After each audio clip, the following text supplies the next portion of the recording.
Hi, I'm Doug Wolfberg. And I'm Steve Worth, and this is Hipaa TV Special Edition, bringing you the latest privacy issues affecting EMS professionals. We keep you informed by covering real-life EMS scenarios involving providers, billers, and others. And we provide proven strategies to deal with the HIPAA issues you face every day. Also joining us is our HIPAA field reporter, Ryan Stark. Thanks, guys. Today I'm out covering top HIPAA issues in EMS. You'll watch firsthand how EMS professionals deal with real-life scenarios, and then we'll recap what went right and what went wrong. All right, headed off to my first location. Back to you. Thanks, Ryan. We'll check back shortly. A few important points at the top of the broadcast. First, remember that protecting a patient's health information is a fundamental responsibility when you work in EMS. Not only are you required by the federal law called HIPAA to safeguard information, you also have an ethical obligation to keep that information confidential. And that duty applies both on and off the job. Second, if you see something that looks like a HIPAA violation, report it, no matter how minor you may think it is. Your agency must know whenever health information is misused, lost, or stolen, because there might be a legal duty to report it. You would want to know if your information was improperly used or shared, and your patients have a right to know too. Third, HIPAA is restrictive when it comes to patient information, but the law still allows you to use patient information properly to perform your job. HIPAA promotes the best interests of the patient. Finally, if you have questions, talk to your agency's privacy officer. Every EMS agency must have a designated official privacy officer. There is a national credential called the Certified Ambulance Privacy Officer, or CAPO, and every EMS agency should have at least one CAPO in their organization. If you don't know who your agency's privacy officer is, find out as soon as this broadcast ends. And if your privacy officer is ever unavailable when you have a question, go to a supervisor. Before we get to our first real-world scenario, Hipaa TV starts off with keeping you in the know. Something all EMS professionals need to know about HIPAA is that it's centered around protected health information, or PHI, and what you can and can't do with it. PHI is information that relates to health care or payment for a patient's services and identifies or could identify a patient. In EMS, PHI can include information in dispatch records, patient care reports, records from facilities and other providers, and payment records like bills and claim forms. It may include things you hear and observe while you're responding to calls, conducting QA at the station, or processing claims in the billing office. Pretty much any patient-related information you see or hear in your EMS role is likely to be PHI. Two final points on PHI. First, PHI can come in any form, like digital images and conversations where the patient can be identified. Second, information can be PHI even when you don't use the patient's name. A patient can be identified in many other ways. Wait a second. We have some breaking news, Doug. We've just received a report of a questionable Facebook post from an EMT in Podunk County. Hipaa TV has a copy of the post. Let's take a look. As you can see, it's a picture of a car in a vehicle crash with a post that states, "This is what happens when you drive too fast. Hashtag major head trauma on Interstate 95. And the EMT who posted this has just issued a statement. She says, "My post did not violate HIPAA because the picture doesn't show the patient or mention the patient's name." And that post is from Linda Smith, EMT.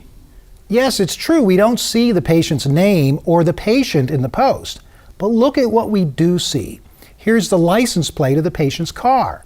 This is considered identifiable information and may be enough for someone to be able to identify a patient. And this hashtag relates to the patient's physical condition and the location of the accident.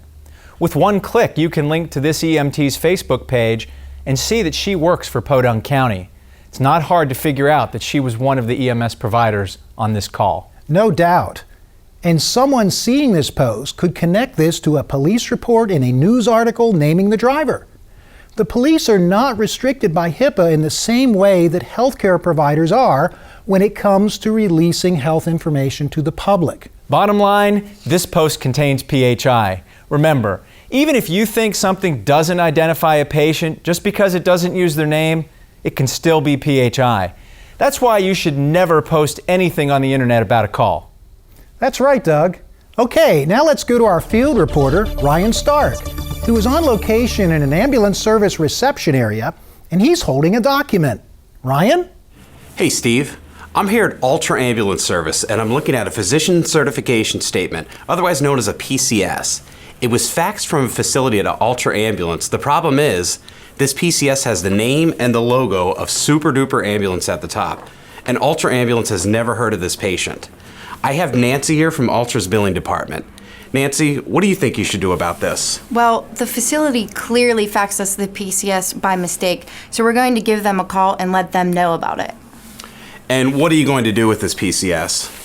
Well, it's not our PHI, so we'll just throw the PCS in the trash. Thanks, Nancy.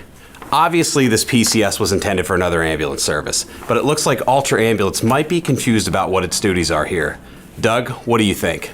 Well, it looks like Nancy is on the right track by calling the facility to let them know they faxed PHI to the wrong recipient.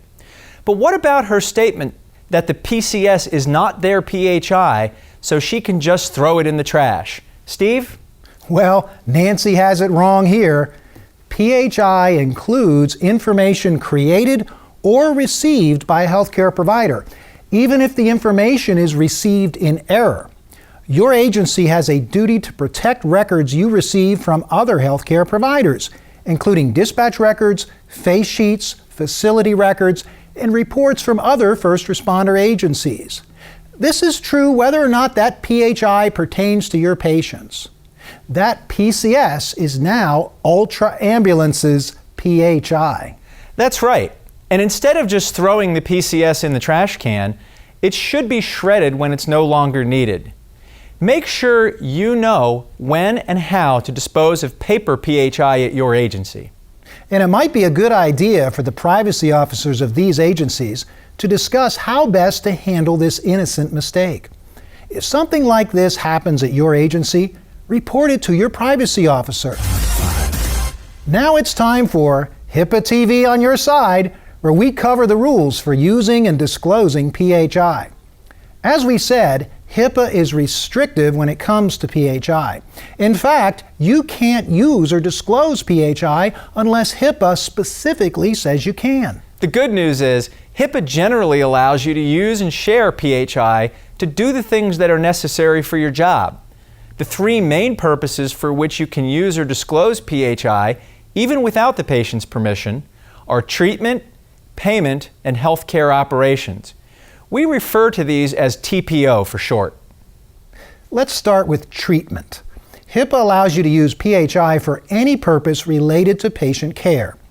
That means you can talk to anyone involved in the patient's care, including providers outside your agency, the patient's spouse, family members, and even non-family members when it's necessary to properly treat the patient. You can also share records and information with anyone who is involved in the care for the patient. HIPAA should never stand as a roadblock for treating the patient. Next up is payment. HIPAA lets you use PHI to file claims with insurers to get paid for services. HIPAA also allows you to follow up and contact people that might be responsible to pay the patient's bill. Finally, the O in TPO stands for operations. HIPAA allows your agency to use PHI for internal activities like quality improvement, licensure, and other things related to the management of your agency. There's only one caveat when disclosing PHI for P, payment, or O, operations purposes. You may only disclose the minimum amount of PHI that is necessary to accomplish the purpose of these disclosures. Now, that restriction doesn't apply to disclosing PHI necessary as part of treating the patient. That's right. Here's a quick, real-world example. If you're reviewing a PCR at the QA committee meeting, you should take out the patient's name and address before giving the PCR to the committee members. It's just not necessary information for performing clinical QA. And here's a good rule of thumb. Anytime you are about to use or disclose PHI, ask yourself, is this for treatment, payment, or healthcare operations? If it's not, you might need to ask your privacy officer whether you can disclose the information. And always follow your agency's policies when using or disclosing PHI. All right, now let's go back on location with our field reporter Ryan, coming to us from the crew lounge of Super Duper EMS. Thanks, Doug. I'm camped out in the back of the crew lounge of Super Duper EMS, awaiting the return of a medic unit from an overdose call. The boyfriend of the paramedic on that call is hanging out right over there, waiting for his girlfriend Julie to finish up her shift. He used to work here, but now he works at another job. Looks like Julie's walking in right now. Hey, you done? Yeah, I'm done. You okay? Yeah. Long night. Had another overdose patient. Yikes, you guys have been getting a lot of those lately. A lot more than when I was here. Yeah, you remember John Smith?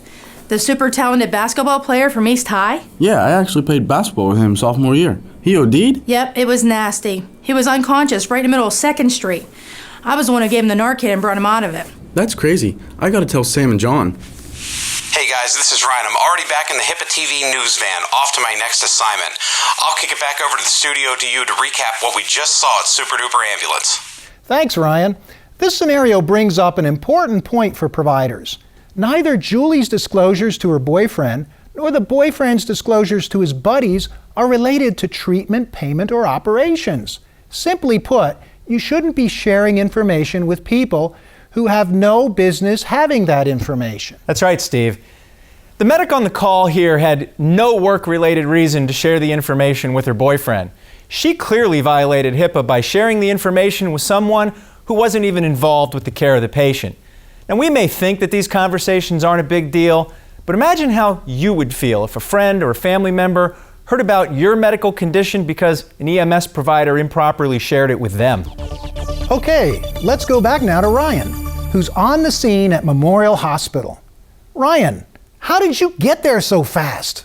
Were you using red lights and sirens? I'm the HIPAA guy, Steve. I don't reveal my secrets, and that's more than you need to know.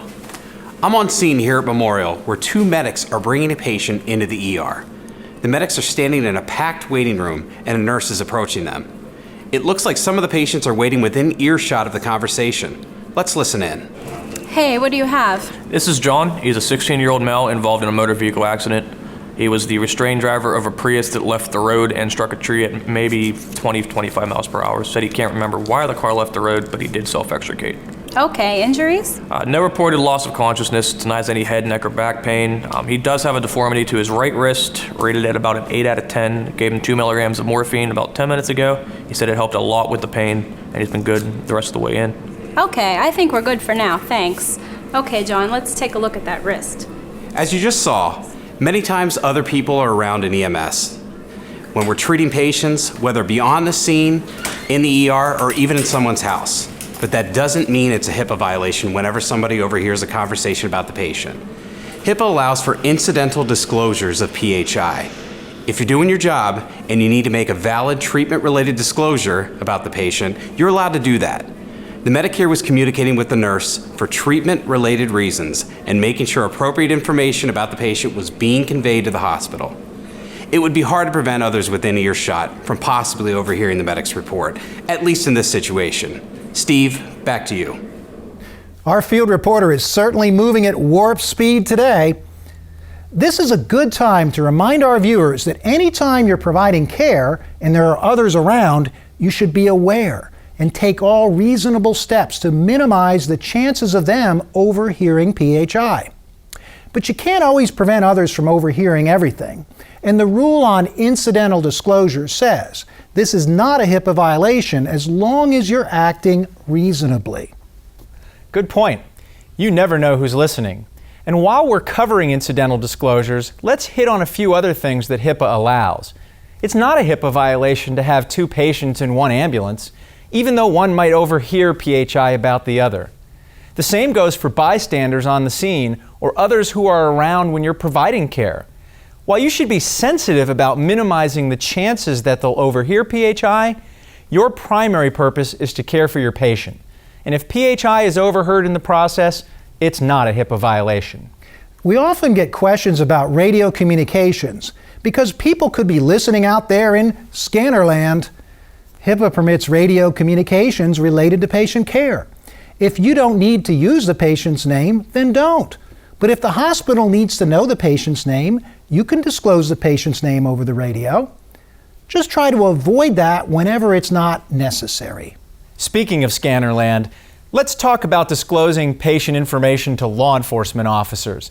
Now, this is a big issue that EMS providers deal with almost every day.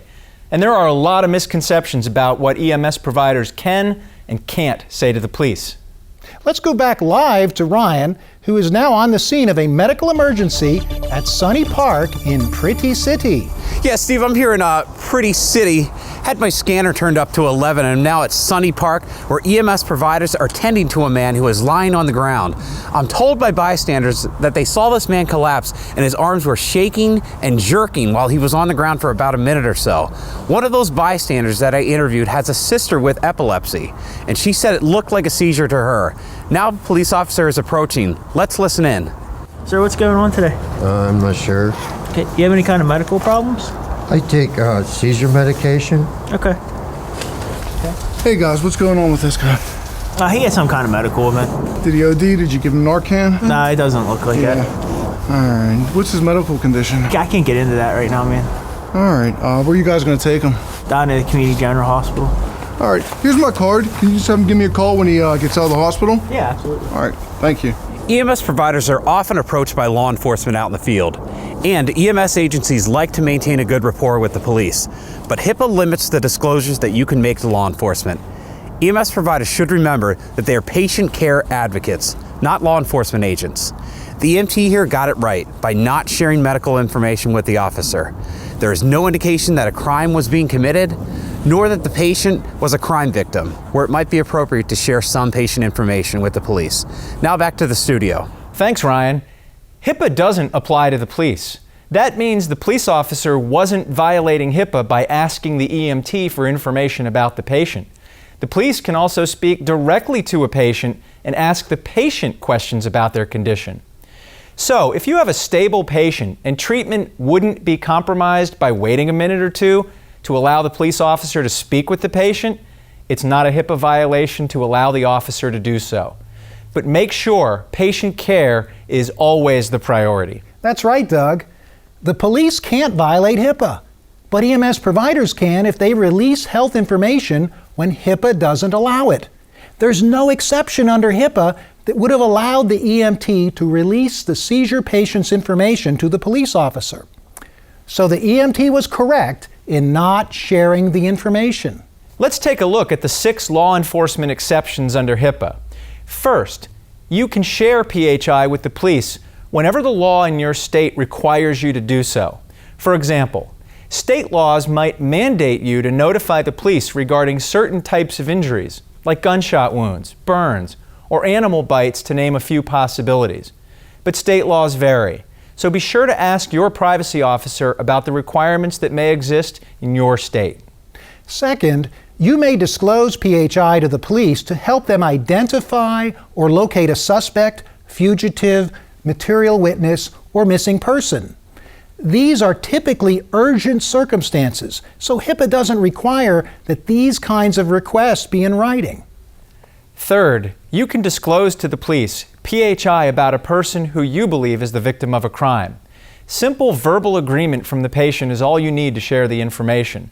Of course, you should document that the patient gave verbal permission for you to disclose their information to law enforcement. If it's a situation where your patient is unconscious or can't give you permission for some reason, and the police need the information immediately for investigative purposes, you may still disclose patient information about a crime victim to the police, but only if you believe the disclosure is in the best interest of the patient, and only if the officer agrees that the information won't be used against the victim. Fourth, HIPAA allows you to disclose information to law enforcement about someone who died when it appears the patient died as a result of criminal activity. As long as you have a reasonable good faith belief, you may notify law enforcement. The 5th law enforcement exception is when a crime occurs on your premises. If a crime occurs in your station or in the back of an ambulance, such as an assault against a crew member, you may notify law enforcement to report the matter, even if it means disclosing patient information about a person involved. Sixth, there's a general exception that allows you to report a crime in emergencies. You may let law enforcement know about the commission and nature of a crime, the location of the crime or of the victim, and the identity, description, and location of the perpetrator. When it comes to disclosing health information to law enforcement, there are very specific exceptions under Hipaa. Here are a few tips for dealing with law enforcement. First and foremost, always be a patient advocate, and then only disclose PHI to law enforcement when you know you're required by law to disclose it, or releasing the PHI would prevent imminent harm to someone, or the patient authorizes you to disclose the information. Remember that the police can always speak directly to the patient either at the scene if the patient is stable, or later at the hospital. Now, let's go to the Hipaa TV provider hotline, where EMS providers call in about stories in the world of EMS. We have paramedic Sally Smith on the line, who apparently just clocked out from her shift. She's one of the providers who responded to an accident involving Olympic curling great Stone Brusher. Hey Sally, can you tell us what happened? Hi, yeah, Mr. Brusher's car veered off the road and struck a telephone pole on Route 28 southbound. When we got there, it was clear that he was under the influence of drugs. He admitted that to me personally while we were treating him. Sally, do we know what he was on? We think it might have been ice because his pupils were really dilated, and he had a rapid heart rate and respirations. Well, we've heard of other curlers using ice as well. Sally, what can you tell us about his injuries? Well, he hit his head on the windshield, and he probably has a concussion, and numerous facial injuries, and a crushed right leg. I'm not sure if he's going to be able to curl again. Why do you say that, Sally? Well, I've been on a lot of calls, and I've never seen a leg in that bad of shape. Wow, thanks Sally. And by the way, thank you for your service to our community. Oh yeah, sure, thank you. Well, shocking news about star Olympic curler Stone Brusher right here on the Hipaa TV provider hotline. Now, in case you viewers are wondering why we didn't stop that call in its tracks, it's because, well, we're the media and we're not covered by Hipaa. That means we didn't violate Hipaa at all during that phone call. In fact, the media can't violate Hipaa. But for Sally, it's a different story. Clearly it is, Doug. EMS providers like Sally are covered by Hipaa. But what about the fact that she was off duty, Steve? Well, that really doesn't matter. You can't disclose PHI you learned in your role as a healthcare provider, even if you're off the clock. Doug, what does Hipaa say about disclosures to the news media? Well, Hipaa prohibits EMS providers from disclosing any patient information to the news media. Now, even if the reporter already had the story cold and called Sally just to confirm that the driver of the car was Stone Brusher, she couldn't do that. Quite simply, Hipaa only permits disclosures of patient information to the news media where the patient specifically authorizes it in writing. EMS providers aren't allowed to give out patient information just because the media asks, and you simply can't volunteer patient information to the news media. Remember, EMS isn't supposed to be about getting your 30 seconds of fame. It's about caring for people. And sometimes patients are in the most vulnerable, compromising, unflattering, or embarrassing positions imaginable. As EMS professionals, we come into people's lives at some of the worst moments of their lives. Well said, Steve. And we're not just talking about national celebrities or curling superstars. The same rules apply to any patient. Quite simply, EMS providers are not allowed to give out this kind of information to the news media. Let's switch gears now and talk about dealing with family members or other people who may be involved in the patient's care. Hipaa doesn't prohibit EMS providers from sharing information with the patient's family members, relatives, close personal friends, or others identified by the patient as being involved in their care. Let's go live now to our field reporter. Ryan? I'm here outside the Smith residence where a patient is being loaded into the ambulance, and the patient's wife is standing nearby, appearing anxious and concerned, and nearly in tears as her husband is being loaded into the ambulance. Let's take a look at what's happening. What's going on with my husband? Can anybody tell me what's happening? Well, we're not sure. We're not doctors, but we think it's a heart problem. Oh my God, is he having a heart attack? Well, I can't say for sure, but we're doing everything we can. We've got him on oxygen, the heart monitor, we've started an IV, and we're gonna give him some medications en route. and I ride with him. Of course, you can sit up in the front with me. Often there are family members, friends, and caregivers present when you show up on scene. Hipaa permits you to release information to family members or others involved in the patient's care. Sounds like the providers here got it right.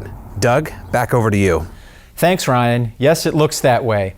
Hipaa permits providers to disclose patient information to a relative, friend, or other person involved in the patient's care. This is also true even if it's someone who merely helps the patient with their medical bills. You're allowed to share PHI with individuals if it's relevant to that individual's involvement in the patient's health care or payment for that care. One instance where disclosures to family members are not in the best interest of the patient might be where the patient's injuries may have been inflicted by the family member, such as in a domestic violence situation. That's a good point. And it's okay under Hipaa to let a patient's friend, spouse, or caregiver ride in the ambulance, but make sure that's permitted by your own organization's operational policies. Sometimes folks read more into Hipaa than what it truly requires. Hipaa doesn't prohibit the exercise of common sense, and it certainly doesn't make sense to shut out a patient's spouse from all information about their loved one. You can tell a friend or family member where you're transporting the patient or other information about the patient's location. You can also inform a family member about the patient's condition, like if they have minor or significant injuries. That's right, Steve. If the patient doesn't object, you can interact with those involved in the patient's care. If the patient is physically or mentally incapacitated, then you need to determine if disclosures to those other people is in the patient's best interests. Now let's talk about sharing PHI with first responders and other EMS agencies on scene. Other agencies providing care on scene may share patient information with your EMS agency, and you may share information with them when it's necessary to treat the patient. When EMS is transferring care of a patient to a hospital or other receiving facility, it is customary to provide a verbal report, a written transfer of care report, and a copy of the full patient care report to the receiving facility. These reports may be shared with any staff members who are involved in the facility's treatment or payment activities. And Hipaa doesn't require that you give your verbal reports to the ER staff in some super secret, private, soundproof room. You can have a conversation in the general work area and speak in your normal voice. Remember to take whatever reasonable precautions you can to minimize the possibility of the incidental disclosures we talked about earlier in the broadcast. And the same is true when EMS picks up a patient from one facility to transport the patient to another facility. Some facility representatives mistakenly believe that EMS providers are not allowed to look at patient records and that you're there merely to give the patient a ride to the other facility. Some may even tell you, "Don't look in that envelope, there's confidential patient information in there." Well, it's true that an envelope containing patient records is protected by Hipaa and may be confidential. But remember that Hipaa allows PHI to be shared between healthcare providers who are treating the patient. EMS providers are just as entitled to consult the patient's medical record for treatment purposes as are any other providers. And some of this information may also be helpful to your agency in getting paid for the services you provide. Now, on to what you can and cannot access when it comes to PHI in our segment, Show Me the PHI. The general rule is that Hipaa permits you to access records for legitimate TPO purposes. Let's go back to our field reporter Ryan, who is now at Brisk Billing. Hey, Ryan. Hey, Doug. I'm here in the office of Brisk Billing. I just learned that one of the billers, June, heard that her ex-husband was transported by an ambulance service that Brisk bills for. Just a side note, she's currently in a custody battle with him, and she thinks the run report might give her some good ammunition because she heard he was involved in an altercation. It looks like she's sitting at her workstation having some sort of internal debate. Let's get out my internal monologue monitor and see if we can listen into what's going on in June's head. Well, I don't usually bill for that ambulance service, but I do have access to those records. They'll never know if I just open it and take a quick peek at what happened. Besides, I'll just have my lawyer request the record if I need it for court, since she knows how to get medical records. Well, that's quite the quandary, but it should be clear to our viewers that June shouldn't access this record. If June doesn't bill for that ambulance service, she has no business need to look at it. Bottom line, just because you have access to a record doesn't mean you should access a record. Back to you, Steve. Thanks, Ryan. For our viewers out there, you should also know that electronic systems typically keep a record of users who access any patient data in what's called an access log. So even though the biller here didn't think she'd be caught, most systems would track her cyber snooping activities. That's a good point. And agencies are required to periodically audit those access logs and to discipline staff members for improper access. Now, unfortunately, snooping and improper access can cost EMS professionals their jobs. It's just not worth it. Don't access a patient's PHI unless you have a legitimate job-related need for it. Now on to workstations and mobile devices. Many EMS providers use tablets in the field to document patient care. Regardless of the device you're using, whether it's a tablet, laptop, or workstation, you should be aware of the security features. Let's talk about security features. First, health information should only be accessed through unique user IDs and passwords. This is how your agency grants and tracks proper access to PHI. And don't share your password. If you do, it's going to look like you were the one who accessed the information if someone else logs in improperly. Second, your agency should have role-based access controls. Most EPCR programs only allow you to see and change data for trips where you were the provider. You should only have access to the PHI you actually need to do your job. And you should only look at records when you have a legitimate work-related need to access the record. Third, devices and workstations should have automatic log-off and lockout features when unattended. Don't leave devices and workstations unattended.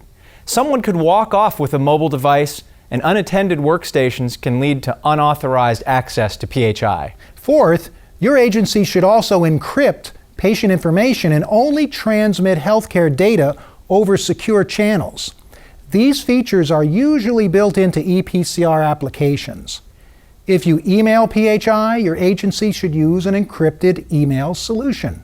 Finally, your agency should guard against improper storage and downloading practices. Don't download or save patient data or print it out unless you are supposed to for work-related reasons. And PHI does not belong on personal devices. It should only be stored on authorized company devices. Thanks, Doug. In this Show Me the PHI segment, we focus on a patient right that you should know about, the right of access. It's the other side of the Hipaa coin. Patients have the right to access and obtain a copy of their PHI. Let's take a look at exclusive footage obtained from Hipaa TV's Biller Cam. Yes, this is Bob Smith calling. I was taken to the hospital in one of your ambulances on March 2nd this year because I was in a car accident. Hi, Mr. Smith. I'm Mary Money, a certified ambulance coder. I'm happy to help you. I just need to ask you a few quick questions first. Can you please verify some information for us?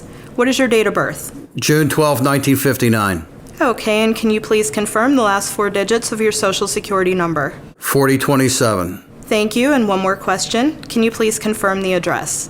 1234 Main Street, East Pundick, Transylvania 12345. Nice job on the biller's part.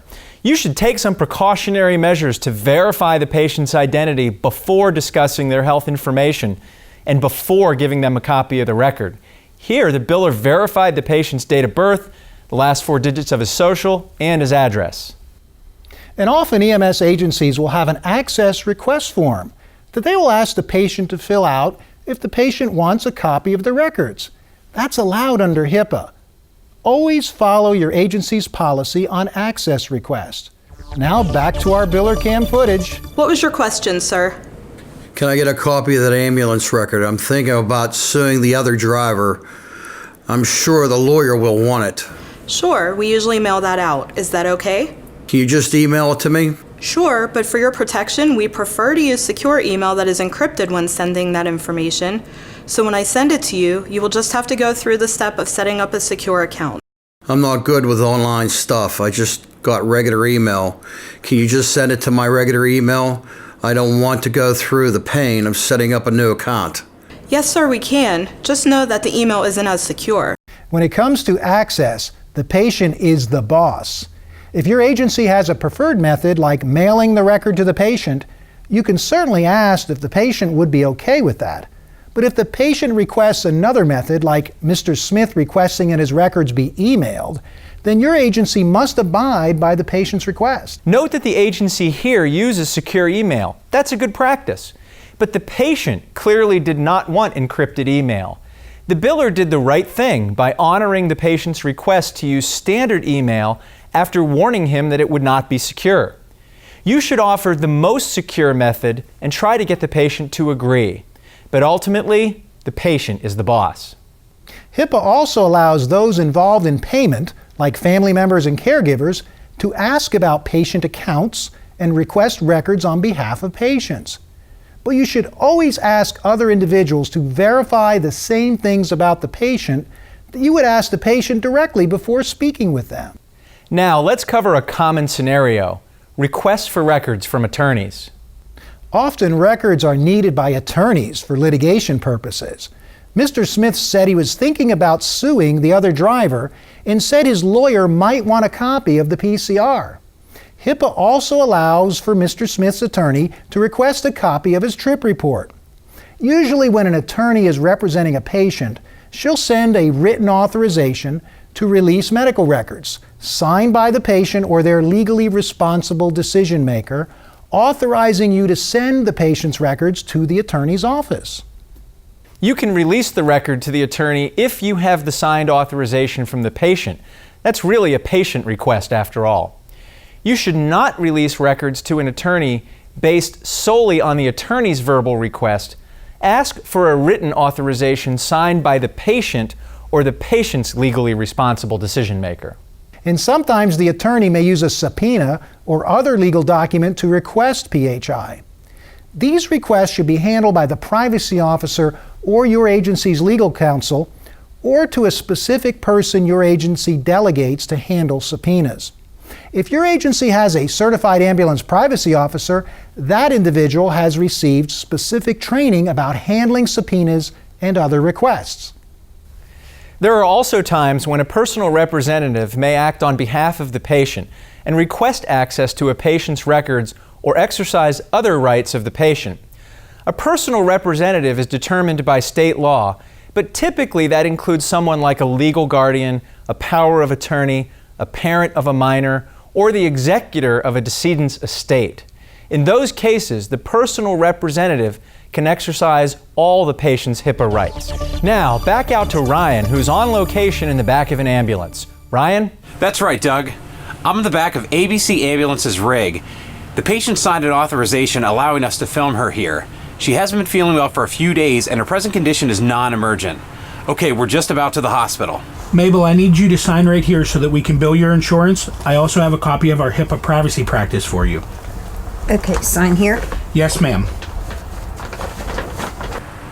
So this ambulance service has a stack of these notice of privacy practices in its ambulance. Looks like the provider did the right thing in this situation by offering a copy to the patient. He also had her sign their EPCR, and I noticed that the language on the tablet said that the patient was acknowledging receipt of the notice of privacy practices. Doug, back over to you. Thanks, Ryan. HIPAA requires healthcare providers to have what's called a Notice of Privacy Practices, or NPP. The NPP tells patients about their rights under HIPAA. Every patient should get an actual copy of a provider's current NPP.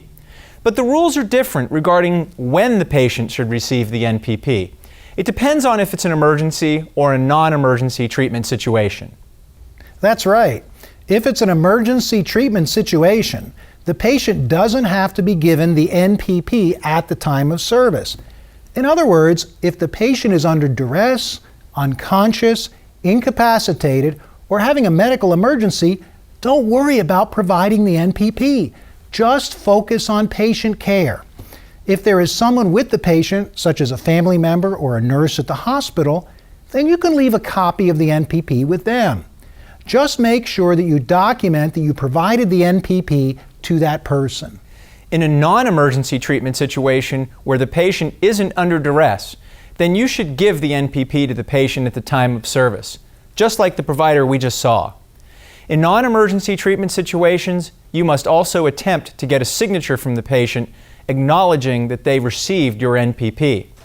And as we just saw, usually the same patient signature you get for billing purposes will serve to acknowledge the receipt of the NPP.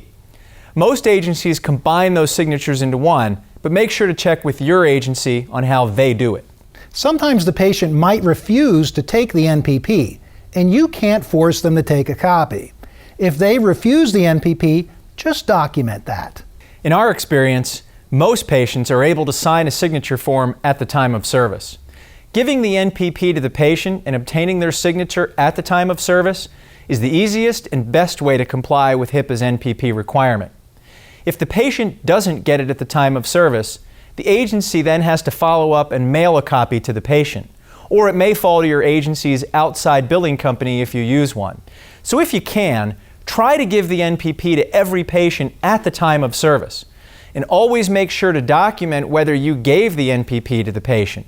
Many times that simply involves checking a box on your EPCR. Finally, when it comes to a refusal of care or transport, your agency is still collecting PHI even though no care or transport was actually provided. You should furnish or at least offer your privacy notice to patients who end up refusing care or transport, just as you would with other patients. And you should make good faith efforts to obtain the patient's signature acknowledging that they've received your privacy notice. In our final segment, we cover an important HIPAA rule called the breach notification rule. In some cases, HIPAA requires EMS agencies to notify patients and the government if their PHI is breached. Let's look at some exclusive clips obtained by Hipaa TV showing examples of potential breaches. First, we find two providers grabbing a bite to eat, or so they thought. Finally, we get to sit down and actually eat. There you go. Thank you. Thank you. Do you want a refill? Yes, please. Box 5011, Smith Township, 125 Main Street, ALS emergency for cardiac arrest. Ambulance 50 and medic 51 are due at 0830. So much for that. Yep.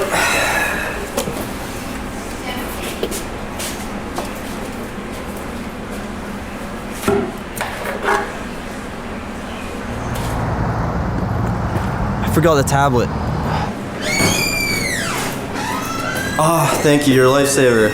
Don't worry about it. Don't worry. I didn't look at anything. Okay, thank you. Okay. If you ever leave a device unattended like the providers did here, you should report it to the privacy officer or supervisor, even if you don't think someone looked at the information. That's right.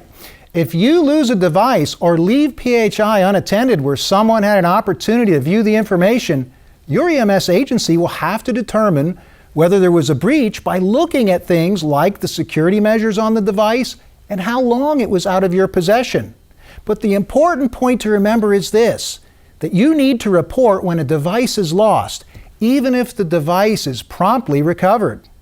Now, let's look at another clip we've obtained where two providers are watching other first responders at the scene of a vehicle crash. This is good stuff, man. Look at his face. You can't be videoing patients.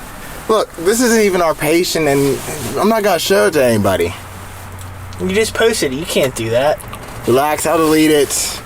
You saw the medic here take issue with what his partner did, and rightfully so.